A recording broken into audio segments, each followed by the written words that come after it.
Welcome to another episode of Soft Rep Radio. As you've already guessed, I am not Navy SEAL Brandon Webb, nor am I SAS badass Big Phil Campion. But who I am is Alex Hollings, tech editor and senior staff writer for SoftRep.com and journalist that spent the last few years trying to study the way defense technology informs foreign policy. And in that pursuit, I've met some pretty interesting dudes. One of them we're going to be talking to today. In just a few minutes, we're going to talk to Justin Lee, Major Justin Hazard Lee. He's an F-35 pilot instructor who has nearly 400 hours of combat flight time at the stick of an F-16. He transitioned from the F-16 to the F-35, I want to say sometime after 2015. Is that right, Justin? Yeah, about 2017, I transferred from the F-16 to the F-35. Now he makes his living teaching the next generation of fighter pilots how to handle the F-35, who, unlike Justin, are actually coming up and they're going straight to the F-35 as opposed to learning on a fourth generation platform. Is that right? Yeah, we call them fifth-gen babies because they don't know how hard it was back in the day. I feel like that's like my daughter is growing up in a world where we have Netflix and like a 65-inch TV in the living room, and you can watch anything you want, anytime you want. She's never really going to appreciate just how bad things were with a 25-inch Zenith TV and a VCR, you know? Yeah, they're spoiled. Absolutely. Now, other than being an F-35 pilot, Justin's a busy dude. He also hosts the Professionals Playbook, which is a podcast that focuses on kind of gleaning the experiences and the wisdom from other guys that are kind of at the top echelon in their respective fields. You know, Justin's interviewed CIA operatives, Navy SEALs, astronauts. I think most recently you interviewed MLB pitcher Jim Abbott on the podcast. Mm-hmm. Can't recommend the Professionals Playbook enough, not just because I was once a guest on the show, but also because it's really a great opportunity to learn the nuts and bolts of these really interesting fields that you might not have thought of otherwise, you know? Justin, how long have you been running the podcast? The podcast, it's been going on for about a year. It started as a speech I gave on Memorial Day. The city of Carefree wanted somebody who had been to combat who could discuss their experiences. So after I gave the speech, there was a woman in the crowd who is a member of the Veterans Heritage Project. And she reached out and she wanted me to come speak to some of the groups and schools that they're associated with. And after doing a bunch of the speaking, I realized that there's a lot of people out there that want to do something great, but they don't know what or they don't know how. And so I thought I could help bridge the gap by going to some of these world-class experts and talking to them about what their successes were like, what their failures were like, how they overcame those failures, and what they do on a day-to-day basis to perform at a high level. You know, and one of the things I really do enjoy about your show, not to just make this an advertisement for your podcast, but it really humanizes these experts in a real way for me. You know, it's easy to think of an F-35 pilot or, let's say, an astronaut or a Fortune 500 CEO as not real people. You know, it's easy to think of them in terms of their accomplishments or in terms of the objectives they have in their day-to-day tasks. It's harder to think of them as like a real guy or a real girl who goes home and has insecurities, has to work at being good at what they do, you know? And that's the thing I've really appreciated about your podcast. It's not just learning about how to excel in different fields, but it's also about learning about how to excel as a human being, you know? Right. Like as a real person with real challenges. Yeah, they're just normal, everyday men and women. And I think the big difference I see in them is they have a growth mindset, and every day they're trying to get a little bit better at something. One of the commonalities is that they're able to see a goal way off in the distance, not be intimidated by that goal. So they see that goal, they start heading up that mountain, and then they're just looking at their feet as they're walking every day and not going too far out to get intimidated. Well, at the risk of sounding like I'm kissing your ass, that's kind of how you ended up in the seat of an F-35 as well, right? Yeah, I mean, I think another attribute that I see out of these guests is mental toughness. And for me, that dates back to when I boxed at the Air Force Academy. So that was in Colorado Springs, and Colorado Springs is right next to the Olympic Training Center. And so we would have sports psychologists come over and talk to us about visualization, mental self-talk, staying in the present moment, all these things that the Olympians did. I was able to apply it to boxing. But more than that, I was able to apply it to flying. And I think that's why I was able to do well and excel in pilot training. You know, I watched Broken Arrow just recently with my wife. I was doing this for another article I was writing. John Travolta and Christian Slater play B-2 pilots in Broken Arrow. And the movie opens with them in this huge, like incredible boxing gym, just beating the hell out of each other without headgear on. Like, this is terrible sparring. And I turned to my wife and I was like, yeah, right. Like Air Force pilots really go box. I'm an asshole. It turns out Air Force pilots really go box. I love to mix it up. Yeah. I know you do a lot of combative sports, and I think it's great for, like I said, mental toughness. Boxing is one of the toughest things I've done. You're training against an opponent that is training every day to kick your ass. And you're going to fight under the bright lights with your friends and family watching. And it could end in embarrassment, a whole bunch of things. You could get hurt. A lot of things could happen, and you have to overcome that. You know, that's a huge point, man. Back in my MMA days, I was on the Marine Corps' first mixed martial arts team. And in my first civilian tournament, which was kind of my first big audience fight, I did exactly that. I almost got tapped out by kind of a chunky guy with black nail polish on who was too fat to go shirtless. He wore an Under Armour shirt into the cage. What you're saying really rings true for me. The idea that, you can practice and you can train, but until you really step into the ring, you don't know how your training is going to manifest. And you don't know how your opponent's training is going to manifest. But this actually leads me to a question. I wrote an article a few years ago about strategy for air combat and how there are parallels between that and mixed martial arts, or I would argue boxing, in that, like in the F-35, you have a system that actually tells you ahead of time, if at all possible, what aircraft it is that you're closing with, if it's an enemy aircraft, and what capabilities it has. Is that accurate to say? So, yeah, the plane does as much as it can to augment what we're doing, but ultimately it comes down to the pilot. And like you said, there is a lot of similarity. I would say the biggest thing is the enemy always has a vote. You could be going up against an opponent. You don't know what he's doing. He could be the Golden Gloves champion, and you're going to get your ass kicked no matter what happens. So there's that area of uncertainty, the fog of war, and that applies to boxing. It applies to flying fighters as well. It's that old football adage. That's why we play the game, right? Just because someone's the favorite on paper doesn't mean they'll be the victor. Yeah, history's full of examples of that. Absolutely. But what I'm getting at with the idea of kind of knowing what you're squaring off against, when I was in my fighting days, I would do my best to know as much as I could about my opponent ahead of time to kind of inform my training strategy leading into that fight. If I'm going to be fighting against a guy who's a stand-up fighter, who's got a significant reach, my training is going to aim towards mitigating those strengths that he's got, right? I'm going to focus on my ground game. Conversely, if my opponent is a black belt in Brazilian Jiu-Jitsu, I'm going to focus on my stand-up game and trying to keep him there. I have to assume there's a certain bit of that when it comes to mitigating threats posed by enemy aircraft. If you're going to be going into contested airspace and you know for a fact that they have certain air defense assets, you're going to adjust your strategy to suit. Whereas if you're going into uncontested airspace, but maybe you have concerns about enemy air assets or something like that, you're going to take on a very different approach. Is that fair to say? 100%. Mission planning and finding the weaknesses, finding your strengths as compared to the enemy is where the game is won. So we do a lot of intel, we do a lot of research, we do a lot of training, we do a lot of mission planning so that we can pair our strength with the enemy's weakness. And mission planning really is kind of that missing magic ingredient to stealth that a lot of people, I think, don't really understand. When people say stealth, when they're talking about a platform like the F-35, they tend to think of it as like this one technology, like there's a box that you bolt in that makes the F-35 invisible to radar. But that's not really what stealth is. Stealth is, a bunch of different overlapping technologies and kind of approaches to the fight, right? That you need to make sure that you're leveraging the strength of the aircraft against the weakness of the opponent, right? And I would go even further past that. It has to do with how we're fighting these tactical battles and ultimately the strategic wars. So you have to assess your strengths and be able to be honest with yourself. So that's probably the toughest thing in assessing your strengths.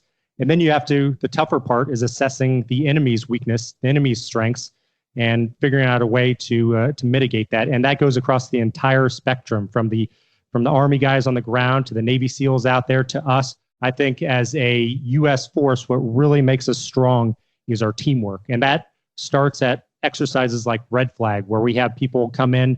You'll be the mission commander and you'll be in charge of 70 aircraft out there. And your job is to win a tactical objective out there and bring the group together, because that is ultimately where the wars are won and lost, not in the sexy, stealth and the missiles that go, super far, super fast. It's won in the communication and making sure everybody's on the right crypto, to make sure everybody's on the right page, to make sure everybody has the right contracts, so that when shit hits the fan, that you're able to be a part of the team. Now, for anybody who's not familiar with Red Flag, I think the best way to describe it would really be kind of a scrimmage between air assets. We've got pilots that would be assigned to either side, and it really is like a pretty large scale mock air battle. Yeah, it started in Vietnam. So we were realizing that we were losing a lot of pilots out there, and that if we could just get a pilot past 10 missions in combat, that his chances of survival went up astronomically. So they started Red Flag to be as close to combat as possible. We were bringing in different assets, and we're going up against top tier enemies. And it's one of the best training tools that I've ever seen. You know, that's something that I think a lot of people don't realize about Vietnam, is that the air war, the air battles over Vietnam were really dramatic. In a lot of ways, the dogfights over Vietnam were more like the dogfights that you see in movies than a lot of other, more modern conflicts really were.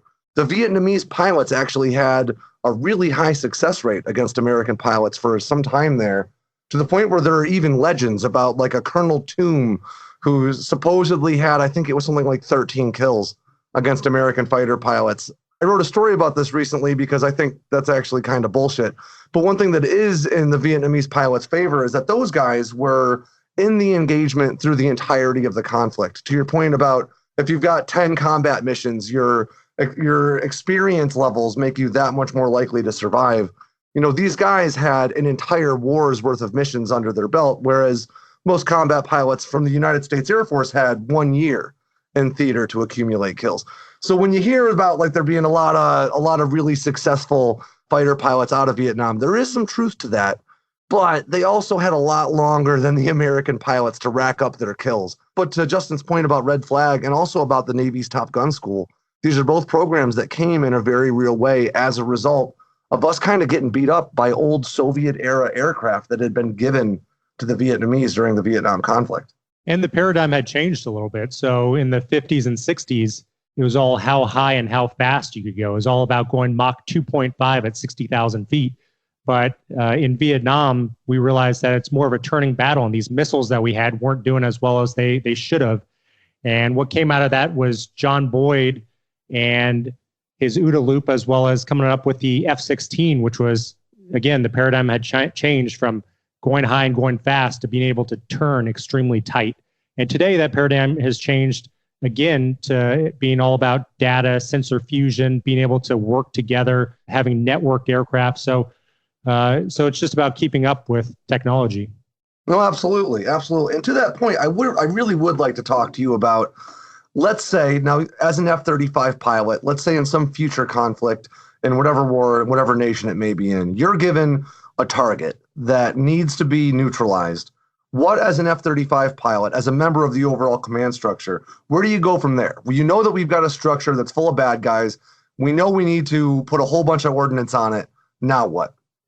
Well, I'll talk to what we do in training here, because that's a little bit better for talking on here. But we work from the target backwards. So what are we trying to do? What effect are we trying to have? Are we trying to take out a leader? Are we trying to take out a power supply? What is the best way that we can have the effect that we want? Because it's going to cost a lot of fuel. It's going to cost a lot of time.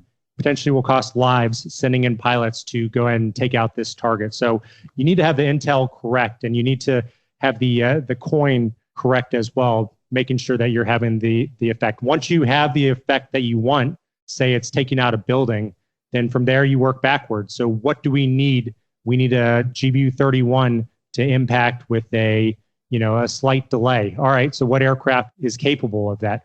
Well, F-16 is, F-35 is, F-15 is, pretty much they all are. Is this an extremely heavily contested area? Well, if that's the case, then potentially that's when you're going to use an F-35, which has stealth, to go ahead and go in there. So it's all about working from the target backwards. You're also going to need a whole lot of support assets. So are there enemy fighters out there? Okay, well, you're probably going to need some sort of air support. So the strength of the Raptor probably comes into play, and you probably want some Raptors out there that are taking out enemy fighters. All right, what about the surface-to-air missiles that are trying to shoot you down? Okay, well, we probably need some F-35s in the mix so that, we can mitigate that. We probably also need some growlers out there that are doing some jamming. Oh, this is going to be more than a couple hundred miles away. You're probably going to need tankers on station. You also are going to need all those big aircraft out there. You're going to need a AWACS. You're going to need a rivet joint. You're going to need a ton of stuff goes into all of this. And like I said before, it's all about getting these people on the same page, making sure we're communicating, making sure our contracts are correct. We don't want, some random aircraft out there transmitting a bunch of bad data. We want to make sure it's necked down to the appropriate amount so that they're not basically spamming you. They're giving you relevant data. It can't be too narrow that they're never going to see it. So it's coming up with these contracts. And so just like anything, the devil is really in the details. That's one thing I think a lot of people don't realize is that air combat operations in a real way are like conducting a symphony, right? Because there's a real risk that if things aren't exactly on time, you're going to lose lives and not even to enemy fire. When it comes to refueling, for instance, not only is that an incredibly dangerous thing to do that you guys, do like it's an old hat, but as we saw last year with the U.S. Marine Corps FA-18 Super Hornet, it is incredibly dangerous, and little mistakes can cost a lot of lives when it comes to mid-air refueling. So when you're talking about so many really dangerous variables that are all ultimately in the interest of combat operations, where you really are, it's us against them, lives are almost always going to be lost during combat ops, right? So the idea is to make sure that it's none of our lives that are lost. That's about mitigating risk, not just at the point of attack, not just when that F-35 is dropping that GBU-31, but that's about mitigating risk for the tanker crews, mitigating risk for the air support crews, mitigating risk for the troops on the ground that might be gathering intelligence, or for the intelligence apparatus. There is a huge number of variables that go into play, even for what we would consider, as a journalist, a pretty straightforward airstrike. The kind of airstrikes that we tend not to cover because in Afghanistan we blew up another mud hut. The media at large tends not to be interested. But as far as the people that are actually conducting the operations, there are a huge number of variables. There's a lot more work that goes into it than just hopping aboard your fighter jet and going zooming around looking for a target. One of the harder things to plan is just the taxi plan. So just who's going to take off in what sequence. We're flying with fighters that don't have a lot of gas. So, if you have 100 aircraft that are getting ready to take off, that's going to take a long time. And I've seen a lot of mission planners overlook that, and that costs them the mission. And when we're talking about a fighter running out of gas, we are not talking about running out of gas on a road trip. If you are in an F-35 that runs out of gas, you're now dead. Unless you find a place to land, you're in a whole lot of trouble. So when we talk about things like fuel, we really are talking about life or death. Yeah, it's all about fuel, all about weapons. And being in a fighter is kind of an interesting experience, because in Afghanistan, a place like that, you'll be flying around and you'll be pretty comfortable, definitely compared to a lot of your listeners who are in the mud. So you're at 20,000 feet, you're pretty comfortable, but you always know in the back of your head that you are 5 minutes away from having to outrun a group of Taliban that are chasing you up a hill, and all you have is your M9 pistol out there. So it's kind of a eerie feeling, especially when we're just flying around as a two-ship and your wingman is long gone. He's gone to the tanker, and you're just out there by yourself. So it goes back to that mental toughness that I learned in boxing. No, that's a really, really good point. That's not something that I think a lot of us think of often, is the chance that you might end up being shot down and having to eject, and then you are going to be very much alone out there. That actually leads me to a question. I knew last year the Air Force started contracting out for M4 service rifles that could be broken apart to be carried inside the cockpit of aircraft, but I wasn't sure when they were going to start actually getting distributed. So I'm assuming that you guys have not yet received those. So you're still sticking with just a sidearm in the cockpit? Yeah, I haven't heard about that. I know some of the European countries were flying around with that. That would be nice, but honestly, it's probably not going to turn out well for a single pilot that ejects out there. You're talking about one of the most violent things that can happen to the human body, ejecting from a jet. So we will pull up to 9 Gs in our day-to-day flying. So if you've ever been on a roller coaster and you kind of had your head pushed down a little bit from a loop, that's about 2.5 Gs. And we'll pull up to 9 Gs. And at that G force, you'll see the world closing in. So it's basically like you're looking through a toilet paper roll. What we're trying to do is we're trying to squeeze that blood back into our brain, because if you pass out at the speeds we fly you're going to impact the ground in about 15 seconds. And it takes about 30 seconds for you to recover from a blackout. So we've lost about one pilot a year for the last 30 years to a G-induced loss of consciousness. So that's 9 Gs. That's about what the human body can handle. Ejecting, you're talking about 15 Gs. And that's not even the wind blast. If you're going, 300 knots, 400 knots, supersonic, you're probably going to break every bone in your body. So it's not going to end well after that. You're having to do a PLF with a small chute that's probably been ripped apart a little bit. So it's like jumping off a 2-story building, probably similar to what a lot of your listeners have done. So try not to roll an ankle. We don't practice doing those PLFs too much. So at this point, you're probably injured. It's probably cold in the middle of the night and you're not sure exactly where you are. And now you have a group of Taliban who just saw a jet crash and they're trying to chase you down. So it's not an ideal situation. If you're interested in trying to test your ability to do this, what I would recommend is jumping into a video game, like a racing game like Forza. Get in one of the faster cars that you can get going as fast as you can, and then have a friend choke you out. And then when you wake up, try not to crash, and you can go from there, But I can only imagine, especially when it comes to just the sheer force of the ejection itself has been known to really, really hurt, even compress the spine of pilots in the past. So once you land, assuming everything goes according to plan, what's the real likelihood that everything will go according to plan? You see it all the time, even with the United States, with the most advanced Air Force on the planet. Ejection seats don't always work. A year and a half ago, a B-1B Lancer crew attempted to eject. There was a malfunction in the ejection seats. They had to land the stricken aircraft themselves, which was really real heroism, if you ask me. But that's not because a B-1B Lancer's a broken down, rickety old aircraft. It's because sometimes things just go wrong. For that to happen over the United States was an incredibly dangerous set of circumstances that they were able to manage. If that were to happen over Afghanistan, you're looking at another thing entirely. So, and our strength is flying fast. So we're going to be real far out there from the front line. So if you eject, it's going to take a long, long time for a helicopter to come pick you up. Absolutely.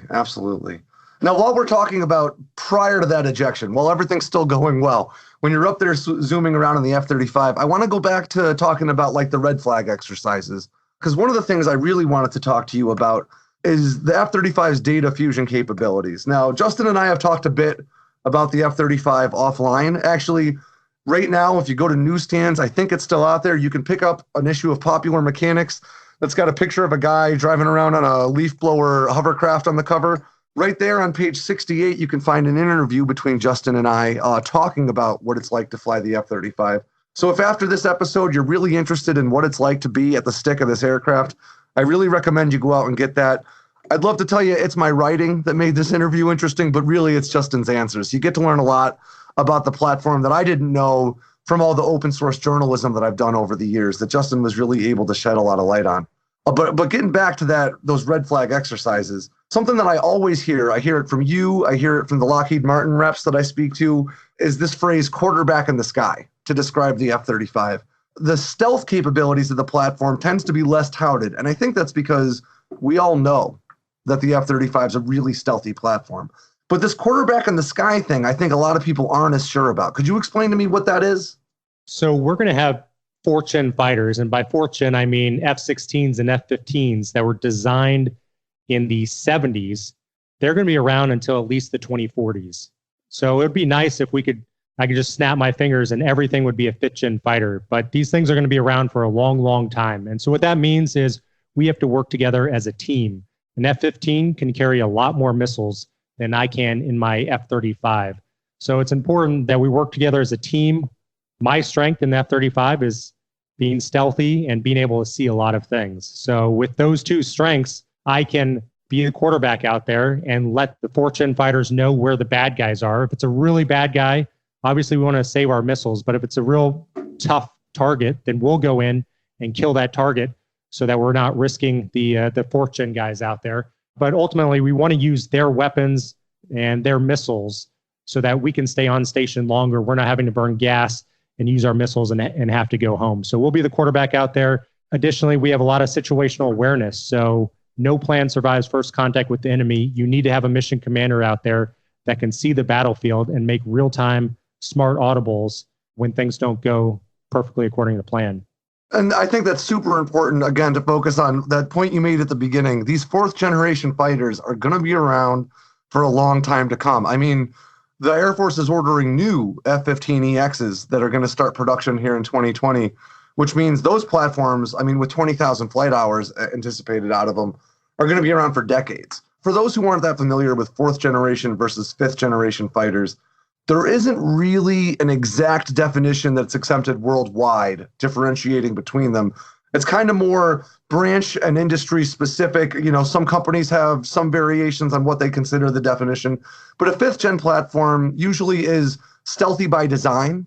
Instead of being an aircraft first and then stealth added to it, stealth was intrinsic to the design of the aircraft. They tend to have data fusion capabilities. They tend to be multi-role fighters. Justin, is there anything I'm missing out on that you would say really differentiates a fifth generation fighter from a fourth generation one?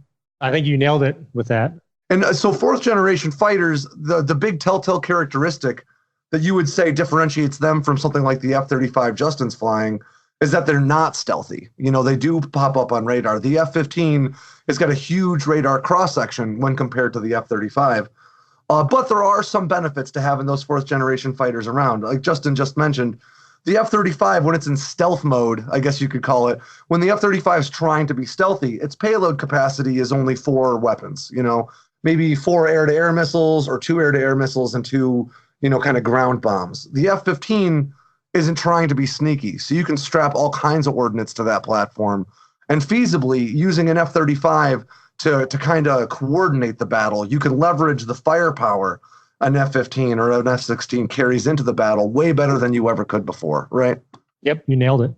And part of that situational awareness that you get, I know you can't talk too much about the data fusion capabilities the F-35 offers, but I do want to make sure people understand just how awesome and important it is. Part of that is the helmet interface, right? You know, the F-35 has got famously these $400,000 helmets that can show you way more of the battle space than you were able to really understand in one streamlined view when you were an F-16 pilot. Is that something you can talk to? Sure. Imagine it's true augmented reality. So imagine the battlefield and you can look out there and you can see circles over all the good guys. And then you can see numbers with flight positions for anybody that's flying in your formation. When you look out, you see diamonds over all the bad guys, and you can see, you know, who's targeted to them. It's pretty amazing, the true augmented reality of it. It goes back to the sensor fusion. So in the F-16, there's none of this. Every sensor was tied to a different display. In fact, in the F-16, we had quite a few pilots misprioritize, and they would run into mountains and kill themselves. Again, we talked to one pilot a year was lost to a G-lock. About a pilot a year was lost to a CFIT, controlled flight into terrain. So it was the pilot's brain that was having to fuse all this information together. And now some of those F-16s have some augmented reality systems, but this is that on steroids. So you can just look out of your jet and see all the data that would normally have been through different dials and screens in front of you. Now, just think about all those people who tell you about distracted driving, right? You know, don't look at your cell phone while you're driving. Don't change the radio while you're driving. Imagine that you're in a combat aircraft, you know, flying at Mach 1 feasibly, and you're trying to keep tabs on multiple displays that are just below your field of view, as well as 360 degrees of what's around me, how fast am I moving, and how far am I from the ground. That's just how complicated the job is for your average fighter pilot. And that's one of the ways that the F-35 is really changing the game, is it's alleviating a lot of that stress and giving guys like Justin a chance to focus on the task at hand. Yeah, a lot of people ask me what was more fun to fly, the F-16 or the F-35? And I think it's both equal. Like the F-16, when it was designed, it was cutting edge, and people said the same thing. It's too automated. It's doing too many things for you. Same with the F-35. But what that allows you to do is take it a level up. You're able to be a little bit more strategic. You're able to, again, going back to being the quarterback out there and making decisions that are just outside of your jet, outside of your flight, so that you can help out other formations out there. So I think as fighter pilots, our job is to make good decisions, and there are thousands of decisions to be made every flight, and it augments those decisions so we can make more of them and better decisions throughout the course of a sortie.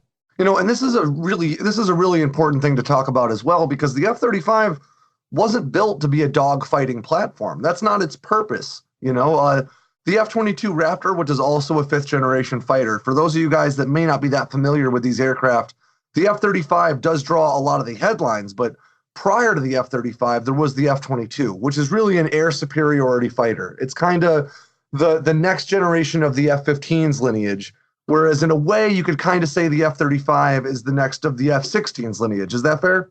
Yes, the F-22 is kind of based on the F-15, and the F-35 was semi-based on the F-16. And because of that, if you're trying to plan an operation, like Justin was mentioning earlier, and you've got enemy fighters that you're worried about, the F-35 is not necessarily the platform that you would send to go engage enemy fighters. The F-22 theoretically is the one we have purpose-built for those reasons. But the F-35 has had huge success in these red flag training operations. I don't want to quote the number off the top of my head, but we're talking like double digits to 1 in terms of F-35 enemies killed versus F-35s lost in these mock dogfights. So obviously, even though the F-35 wasn't necessarily built to be a dogfighter, it is really, really good at engaging enemy fighters. But I would argue, kind of in contrast to what we were talking about with the Vietnam conflict, the F-35's real moneymaker is engaging opponents before they even know it's around, as opposed to getting into real tight turning dogfights like you might have seen in the 1960s. Is that something you can talk to at all, or is that kind of verging on the territory of OPSEC? I would say the paradigm has kind of changed again. So we talked about how fighters were all about going high and fast. Then they became about turning. Now it becomes about detecting other fighters out there and being able to be stealth and have them not see you. And that's one of the biggest strengths of the F-35 is we can see a lot of things. They have trouble seeing us. So, but that raises a really, really good point about when we're talking about the F-35 versus the F-22 and what they're built to do.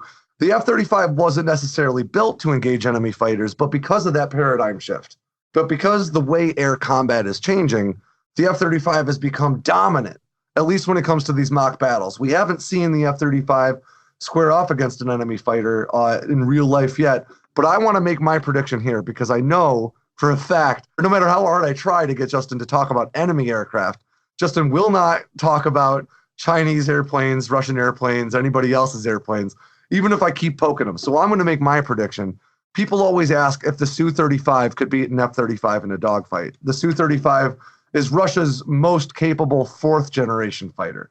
Their fifth-generation fighter, the Su-57, is dog shit. I'm not worried about that. The Su-35 is a very capable fighter, but in my opinion, the F-35 would kill it before it put its pants on. The Su-35 and an F-35 in a knuckles out, dogfight, maybe, it's real acrobatic, it's real fast, it's got real tight turns. In my opinion, the F-35 would be the sniper in this instance, and it wouldn't bother getting in the ring. I know Justin won't probably talk about it, but I'll ask you anyway. I mean, if you want, you can just kind of like say wink and nod to me if you think I'm right. Or I'll leave the speculation to you. All right, that's fair. That's fair.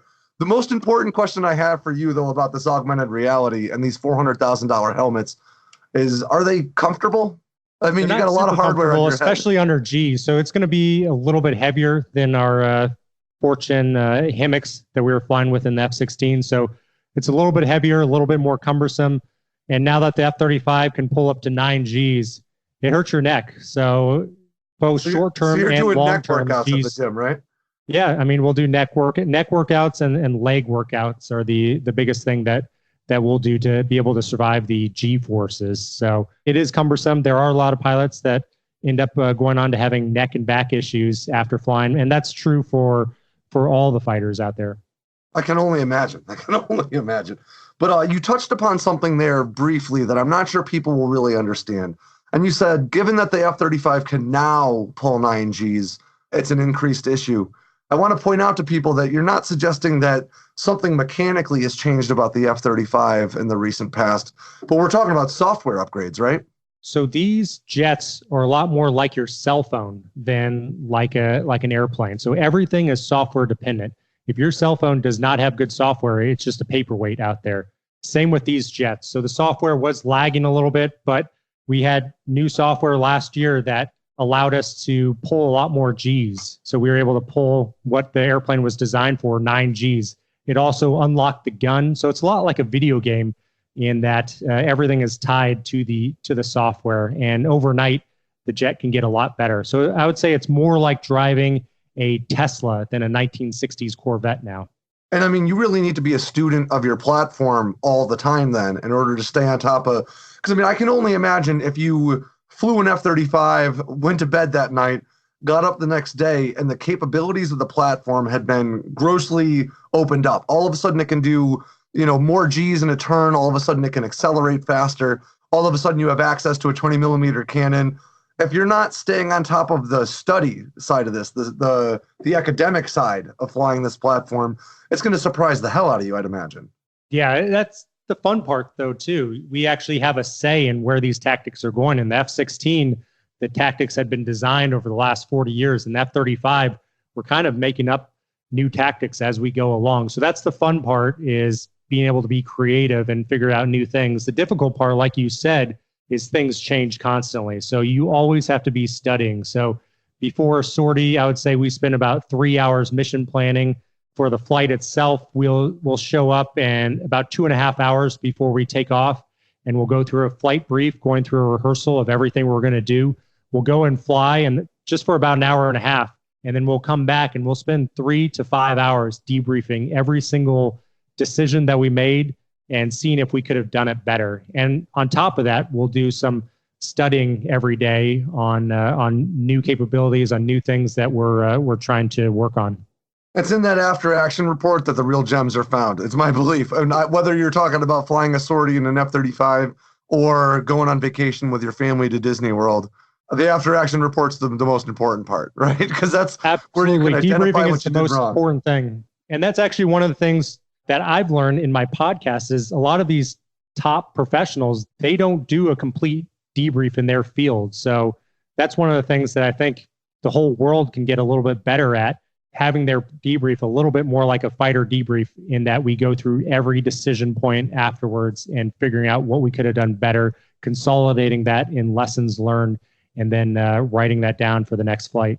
And writing it down for the next flight. That's the crazy important part here, because we're talking about not just making this better for Hazard, for Major Lee, the next time he jumps in an F-35. The end goal here really is the F-35 is going to be an operational aircraft for 60 years to come or more, right? 50 years from now, Major Lee is not going to be there to impart these lessons, right?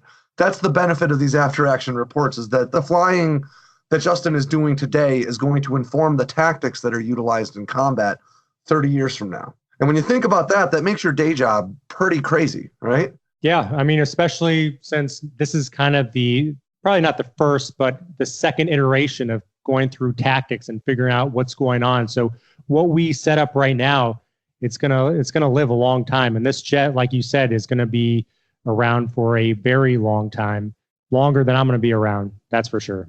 Yeah, this is a place where the United States is absolutely at the forefront here, because China and Russia both do have 5th generation platforms.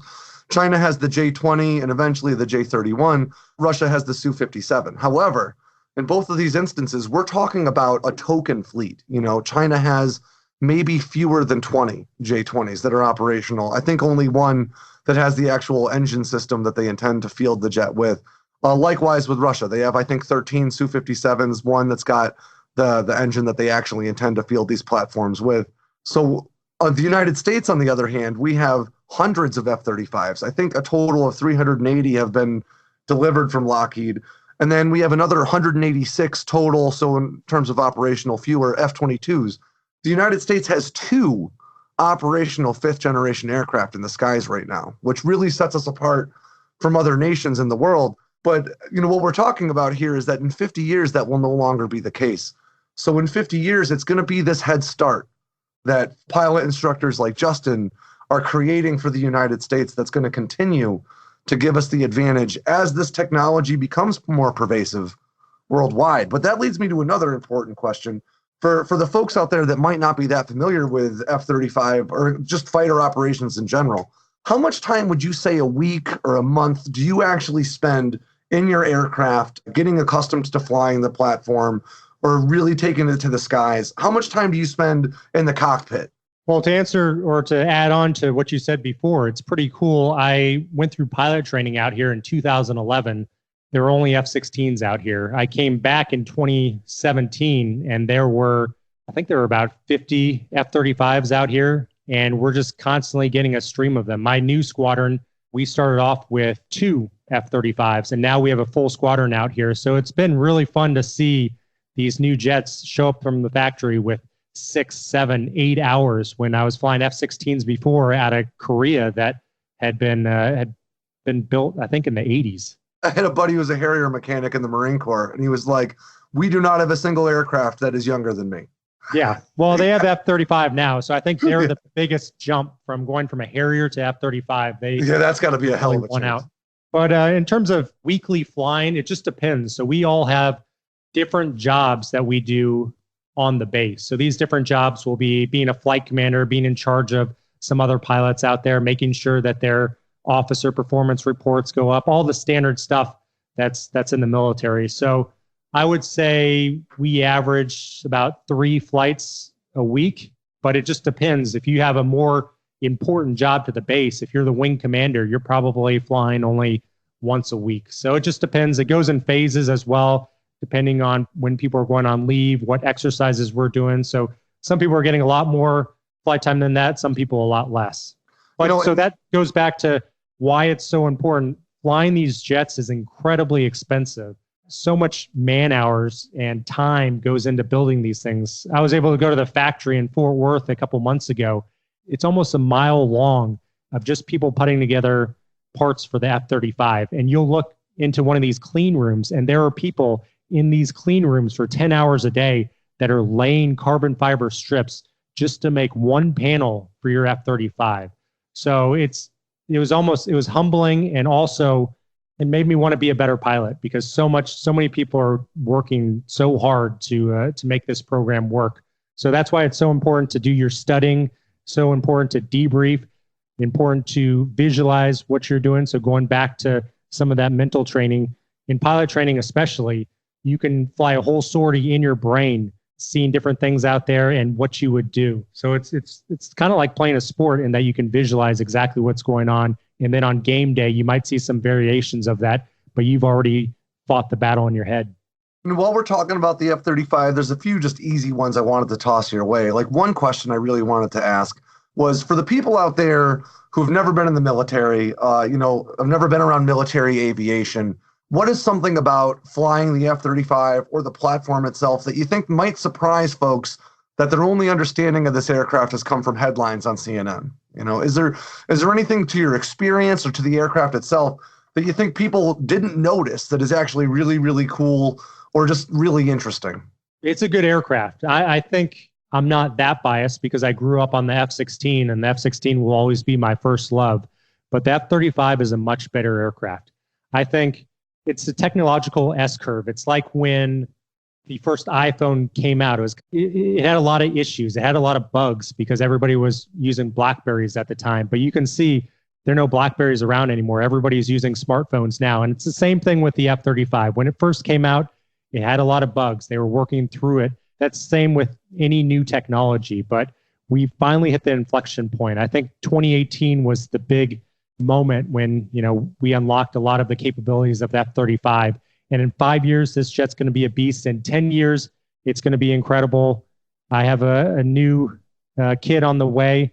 When that kid, if he becomes a fighter pilot, this jet is going to be a whole new animal. Look what we did with the F-16. It was, when it first came out in the 1970s, it was just a BFM machine with some AIM-9 Papas on the wings. And now it's doing SEAD, it's doing CAS, it's doing DCA, it's doing all these mission sets that it was never designed to do. So the F-16, F-15 had a 40-year head start in terms of optimization.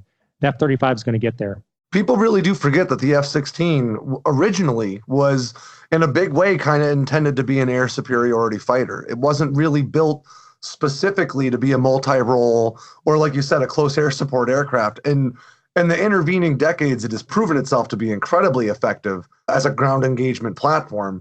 But that wasn't necessarily what it was set out to be. Likewise, with the F-35, it was designed to be a ground engagement platform, and it has since proven, at least in training environments, to be an incredibly capable dogfighter.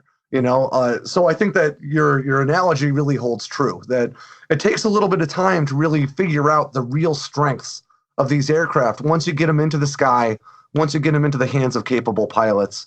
I want to point out that you mentioned you've got a kid on the way, which of course, congratulations, because anybody who follows me on Instagram knows that I am the world's most boring dad. But I want to ask you, I talked to you about this before. I know that this is kind of a sensitive subject, but we really need to talk about the movie Iron Eagle.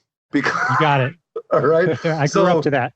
I haven't seen this movie in probably 25 years, but I do really remember as a kid, I've got vision problems. I've got so I would never have been able to be a fighter pilot. But when young Alex was aspiring to be a fighter pilot, I'd watch movies like Iron Eagle, where it seemed a lot like being a fighter pilot was just like having like a hot rod that you worked on in your garage that you can feasibly take out whenever you want.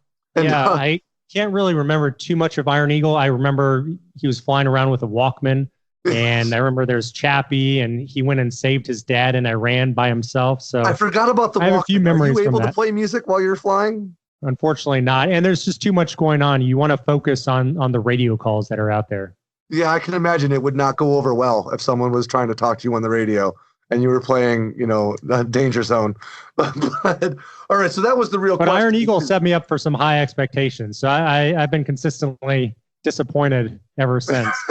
I still firmly believe that eventually your son's going to get to steal an F-35 with a salty old colonel to go and rescue you from wherever it is that we're going to war. Lord knows, I hope you're not still a major by the time your kid's flying. But well, Tom Cruise in this new movie is still I think a colonel. I don't even think 35 he's a colonel, years. is he? I'm not even sure if he's a colonel. Yeah, but I will say that the trailer for Top Gun 2, I honestly really enjoyed the trailer for Top Gun 2. I stand by the fact that my opinion is that Maverick was an asshole. He was not the good guy in that movie. I think Iceman is the superior pilot. I'd love to get your take on that. But the Top Gun 2 trailer was really, really exciting. But man, Ed Harris is old. And so is Tom Cruise. Yeah. It's just hard to picture those guys. They've aged. Yeah. But I think that's one of you were asking some questions before about misconceptions. One of the things, especially now, is we'll be the mission commanders quite a bit. And you can't go out there and be an asshole and, get the best performance out of your team, even though everybody has different capabilities, some better than others. You can't kind of, be an asshole and alienate one of the members of your team. So I think it's about being a leader, and we're trying to train the next generation of fighter pilots out here. And we go to great lengths to try and make sure that people are confident, but they're not overly cocky. And another misconception was you're talking about eye problems. I get asked all the time, hey, I have eye problems. Can I still be a fighter pilot? There are a lot of fighter pilots out there with glasses. So just go see your flight doc or go see a doctor and see if you can actually fly, because there's surgeries you can do. There's waivers you can get. A lot of fighter pilots don't have perfect vision. Unfortunately, in my case, it's temporary blindness. So that might hurt. So I'm out. But you can't fly by feel. Yeah, absolutely right. But based on your response there, I would assume you're more of an Iceman. Although Iceman was, I'll admit, gruff. But it's my opinion that his position that what we need to be doing is ensuring the safety of the other pilots around us instead of making sure that we are the coolest fighter pilot. I think that's a leader I'd like to follow into a fight, as opposed to honestly, Maverick. I'm gonna have to go back and rewatch the original Top Gun. I'm sure I'm gonna get a lot of questions with Top Gun 2 coming out. Watch Top Gun again with the Alex Hollings mindset of Iceman's the good guy and Maverick's a prick. I actually haven't watched too many fighter movies. They're just so unrealistic, but I think that might be a fun day going back and watching a bunch of fighter pilot movies. I can only imagine, because what I hate about watching Marine Corps movies is usually the vernacular. Nobody ever gets the way we speak to each other, right? But when it comes to in an aircraft, there's so much technical stuff to also get wrong. I think it was behind enemy lines that did it for me. That the missile that chased him around for about 5 minutes. Yes. After that, I was like, I'm done. Was that Owen Wilson? That was Owen Wilson. It's kind of like it's kind of like the Fast and the Furious mixed with a military movie. A lot of military aviation movies really are, But that actually, I would like to ask you a few questions about kind of pilot culture here as we're winding down. One question I'd really love to ask you about. I know that you don't have a ton to say on the subject, but it's been big news in the past few months that a few videos that were recorded from the FLIR camera on the nose of some F/A-18 Super Hornets, some Navy aircraft of what looked like UFOs or Tic Tacs or unidentified flying objects, unidentified aerial phenomenon. A lot of people are calling them now, among other things, anomalous aerial phenomenon. Someone corrected me on Twitter the other day. So the Navy now is establishing a very clear procedure for how to report unusual sightings, anomalous sightings up your chain of command to see whether or not it warrants further investigation. And in 2017, it was revealed that the Pentagon really does investigate reported sightings of unusual objects in the sky, normally provided by military aviators, because there are a few professional observers that are more respected when it comes to identifying something strange on the horizon, in the sky. So, Justin, I get the gist that you've never seen a UFO yourself or anything that you weren't really sure of. Is that fair to say? No, I honestly have not seen a UFO. I've never even heard of any of the pilots that I've been with seen a UFO. There are glints of light, things like that. I don't know how somebody could, I guess it's unidentified, but when you're looking at the sky, there's lots of glints of light and things like that. So I know I'm not going to see some alien spaceship with ET on it. But I guess that's an important question is, do you feel as though you don't know any pilot who's ever felt as though he's seen anything? Do you think that could be because pilots are reluctant to talk about it? Or do you think it's that they just really haven't seen anything? I'm not suggesting that it's just because they're reluctant to talk about it, but I would be interested to know, among fighter pilots, are you going to get laughed at if you say, hey, man, I saw something weird, flying off my left wing on that last sortie? Will you get laughed out of the room, or would people listen? It depends on who it is. If it's the brand new pilot out there, he might get laughed out of the room. But no, I don't. I think we would definitely accept if somebody saw something out there. I guess I don't really believe in UFOs out there. There may be airplanes that you don't know about flying out there, but definitely not some sort of alien spaceship around. So I've never seen it. I'm pretty confident that the pilots that I fly with, if they saw something, they would definitely let me know. And there's so many recording devices and stuff on the jets that you'd have a pretty good indication and be able to look at it afterwards and assess what it is. But there are thousands of airplanes flying around. There are different times of the day where the sun glints off different aircraft and can make it look kind of funky. So I really don't believe in UFOs, and the pilots who are talking about UFOs, I think they believe they saw something, but I think if you actually go into the physics of what was going on, that they just saw some glint of light or something like that. No, man, I totally get that. I really do. I'm sorry to spoil the topic. No, this is the way I always spoil this topic. Every time I start talking about UFOs, I'm torn because I really do love the idea, of spotting something unusual, something foreign and truly exotic in the sky. But then I do things where, I took a map of UFO sightings that have been recorded from, one of those websites that collates them, and then overlaid it over military installations in the United States. And you'll find that they're grouped over military installations and things like that. I do genuinely believe that the vast majority of weird lights that people see in the sky are misidentified military aircraft. Helicopters that aren't flying like commercial aircraft. So in the distance, you go, what the hell is that? But I will say, we light our afterburner at night, the thing will shoot out about 50 feet behind us. So if we're just flying over a rural neighborhood and light our afterburner, you don't see anything. And all of a sudden you see this huge flash of light. And then once we come out of afterburner, it'll disappear. So I think it's more things like that. And it'll be a tremendous amount of noise as well. So I think it's things like that. I am inclined to believe you. However, when I see reports like Commander Fravor, who was the F-18 pilot who recorded that FLIR footage, he's pretty convincing. And I do love the idea of not being sure. I try my best to keep my mind open to the possibility that I'm wrong. Logically speaking, I have yet to see any evidence for anything that really sells me on the idea that aliens are here just kind of hanging out and making a reality show out of us. And how many cell phones are on the planet? Each cell phone has a camera in it. So just show me one good picture of an alien spaceship and I'll be convinced. But I think where you and I part ways is that you have a bit of an adversarial role here. You're pretty sure it's not. Whereas I want there to be UFOs. I just haven't seen any evidence that's convinced me yet. But man, as soon as I see some evidence, I'm going to be stoked. You'll see me sharing it on Facebook. Me too. Be yelling and screaming. I'll be too. I'll be just as excited. I think that'd be cool. It might be like Independence Day. Yeah, which actually, that's one I should have brought up, but hopefully not quite like Independence Day. I mean, we did win at the end, but I don't want to have to rebuild the Burger King down the street from my house. So, well, man, I got to tell you, this has been a genuine blast getting to hang out and talk to you. Before we go, I want to make sure that I one more time remind everybody to check out your podcast, which is called The Professionals Playbook. You can find it on iTunes, but you can find it on Stitcher and all sorts of other places where podcasts are available. And where else can people find you if they just want to engage with you on social media or, become fans of your work? I do a lot on Instagram at Justin Fighter Pilot. So that's probably the best place to find me. And honestly, check out his Instagram, because if you like military aviation, particularly the F-35, you're going to see some awesome pictures and some awesome videos from the stuff that Justin and the rest of the guys he works with are doing. You really do have an incredible job, man. I got to tell you, I'm pretty jealous. Every time I'm scrolling through and I'm posting another picture of, my keyboard, and then I see you flying around in an F-35. I got to tell you, I'm pretty jealous. Well, it's fun. It's something I've wanted to do since I was 5 years old. So it's awesome to be able to live a dream come true. And hopefully I'm helping out other people do that via the podcast, whether they want to be a fighter pilot or not.